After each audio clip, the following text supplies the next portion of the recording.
যদি তোমাকে কোনো মেয়ে বলে যে আপনাকে আমি আসলে পছন্দ হয়েছে, সব এভরিথিং ইজ ফাইন, কুল, সব ঠিকঠাক আছে, তবে আপনার চাপদারির জন্য আপনাকে আমার জামাই হিসেবে পছন্দ হচ্ছে না, তুমি কি বলবা? তুমি বলবা সোনামণি, নতুন মনে হয়, নতুন নতুন, লাথি মারা যাবে না বাবু। একজন মেয়েকে সম্মান যে দিতে পারে সেই বীর পুরুষের সন্তান, ঠিক কিনা বলেন? আপনি কি বলবেন?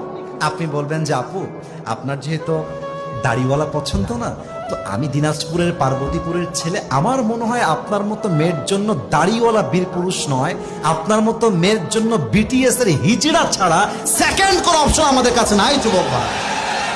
হ্যাঁ, যেই মেয়েদের দাড়িওয়ালা পছন্দ নয়, বুঝতে হবে এই সমস্ত মেয়েদের গাঞ্জাখোর বেশি পছন্দ হয়। আল্লাহ এমন মেয়েদেরকে হেদায়েত দান করে, পড়েন সবাই আমিন। জঘন্যতম অনুভূতি নিয়ে আপনি আর কতদিন বেঁচে থাকবেন?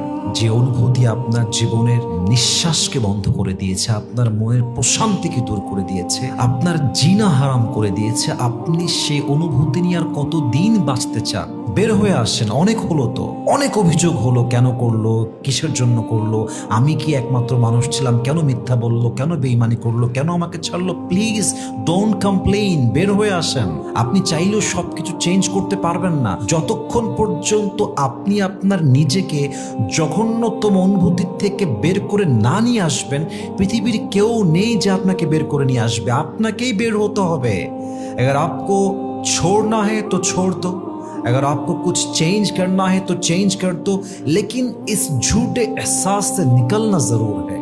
যে অনুভূতি আপনাকে প্রত্যেক দিন ঘুটে ঘুটে মারে, যে অনুভূতি আপনার মনের প্রশান্তিকে একদম মাটির নিচে দাফন করে দিয়েছে, এই প্রশান্তি আপনি যদি আনতে চান, আপনার মনের শান্তি যদি আপনি আনতে চান, আপনার ভেতরের জঘন্য অনুভূতি আপনাকে দূর করতেই হবে।